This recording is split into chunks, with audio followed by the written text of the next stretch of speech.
कमला एकादशी व्रत कथा आप सभी को बहुत बहुत हार्दिक शुभकामनाएं।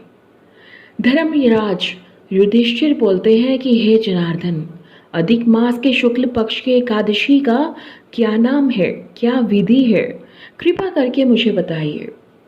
श्री भगवान बोलते हैं कि अधिक मास शुक्ल पक्ष में जो एकादशी आती है उसे पद्मनी एकादशी या कमला एकादशी के नाम से जाना जाता है।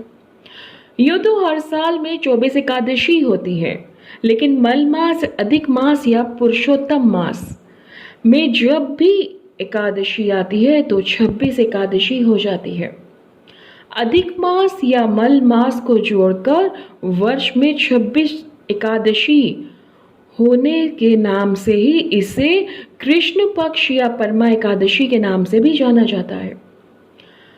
श्री कृष्ण भगवान से अर्जुन कहते हैं कि प्रभु, हमें इस व्रत की कथा विधि जरूर बताएं। भगवान श्री कृष्ण बोलते हैं कि मल मास में अनेक पुण्यों को देने वाली एकादशी का नाम पद्मनी है।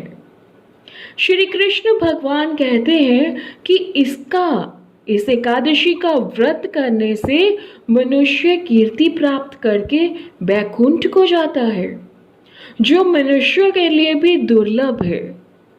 यह एकादशी करने के लिए दशमी के व्रत का आरंभ करके कांसे के पात्र में जो चावल आदि ये सब आपको भोजन नहीं करना होता, नमक नहीं खाना, भूमि पर सोए ब्रह्मचर्य का पालन करें।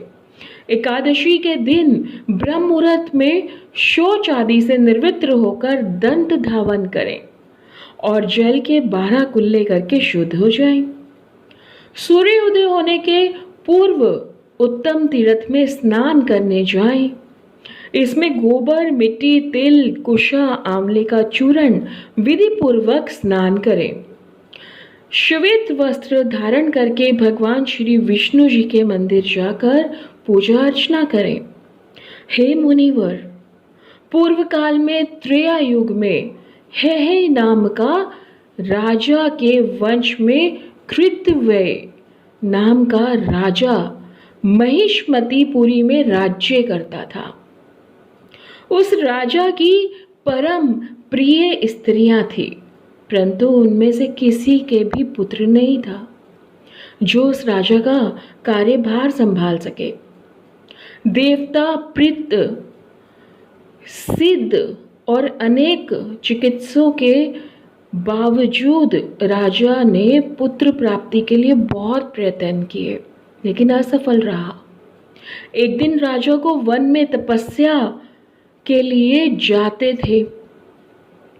उनकी परम प्रिय रानी, इक्ष्वाकु वंश में उत्पन्न राजा हरिश्चंद्र की पद्मिनी नामक वाली कन्या राजा के साथ वन जाने को तैयार हो गई।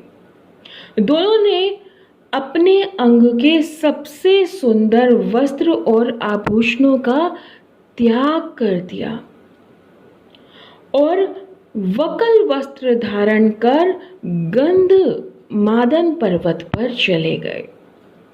राजा ने उस पर्वत पर 10,000 वर्ष तक तप किया, फिर भी कोई पुत्र प्राप्त नहीं हुआ। तब पतिव्रता रानी कमल नयनी पद्मिनी ने अनसुया ने कहा, रानी से मां अनसुया ने कहा कि 12 मास से अधिक महत्वपूर्ण मल मास होता है, जो 32 माह पश्चात आता है। उसमें द्वादशी युक्त पद्मनी शुक्ल की एकादशी को जागरण समेत व्रत करो, सभी मनोकामनाएं पूर्ण होंगी। इस व्रत को करने से पुत्र देने वाले भगवान तुम पर प्रसन्न होंगे और शीघ्र ही पुत्र देंगे। रानी पद्मिनी ने पुत्र प्राप्ति की इच्छा से एकादशी का व्रत किया। वह एकादशी को निराहार रहकर रात्रि जागरण करा। इस व्रत से प्रसन्न होकर भगवान विष्णु जी ने पुत्र प्राप्ति का वरदान दिया। इसी भाव से पद्मिनी के घर कीर्ति वीर्य उत्पन्न हुआ। जो बलवान थे और जिसके समान तीनों लोकों में कोई बलवान नहीं था, ना ही कोई उसे जीत पाने में समर्थ था। सो हे नारद, जिन मनुष्यों ने मल मास शुक्ल पक्ष एकादशी का व्रत किया है, जो संपूर्ण कथा को सुनते हैं या फिर इसे पढ़ते हैं, वे भी यश के भागीदार होकर विष्णु लोक को प्राप्त होते हैं। मैंने आपको आज एकादशी के दिन एकादशी व्रत की कथा सुनाई, जो कमला पद्मनी एकादशी व्रत कथा है। किस तरह से राजा की पत्नी ने पुत्र प्राप्ति के लिए वन में जाकर मां अनसुया के कहने पर कमला एकादशी का व्रत किया, जो अधिक मास में आता है, और पुत्र रत्न प्राप्त हुआ। जीवन में कभी भी कोई भी संकट हो, उससे घबराना नहीं चाहिए। आप जिस भी परमात्मा की पूजा करते हैं उनका ध्यान जरूर करें। जब कोई नहीं होता तब वक्त ऐसा कुछ जरूर दिखाता है जिससे हमें हमारी जिंदगी को एक नई दिशा मिल जाती है। हम खुद हार मानकर बैठ जाते हैं, लेकिन हार हमारी तभी संभव है जब हम अपने मन से हारते हैं। इसलिए कभी भी अपने मन से ना हारे, डटे रहो, लड़ते रहो। जिंदगी जीना है तो जिंदगी का मुकाबला करें। जिंदगी हर बार नहीं मिलती। मानव जीवन 84 लाख योनियों के बाद मिला है, इसे यूं ही बेकार मत जाने दो। परिवार है, पति है, बच्चे हैं, माता पिता हैं, पूरी फैमिली है, काम है, जॉब है, वर्क है, आपके पास सब कुछ है, धन है, दौलत है, लेकिन उस परमात्मा का ध्यान जरूर करें जिसकी वजह से आपकी ये सांसें हैं। मानने वाले मानते हैं कि ये सांसें जो है शायद परमात्मा का नाम लेने से 84 लाख जन्म लेने के बाद हमें मानव जन्म मिला है। ना मानने वाले तो कहते हैं ईश्वर कहाँ है। मानो तो पत्थर में भी भगवान आपको दिख जाएंगे, ना मानो तो माता पिता भी अनाथालय में पड़े हैं। इतना जरूर कहूंगी कि एकादशी पे चाहे आप कितने भी व्रत, कितने भी नियम, सभी कुछ जरूर करें, लेकिन जिस घर में माता पिता की पूजा ना हो, माँ बाप की ना सुने जाए, आपके पेरेंट्स अगर दुखी हैं, तो ऐसी पूजा पुण्य कहाँ जाएंगे।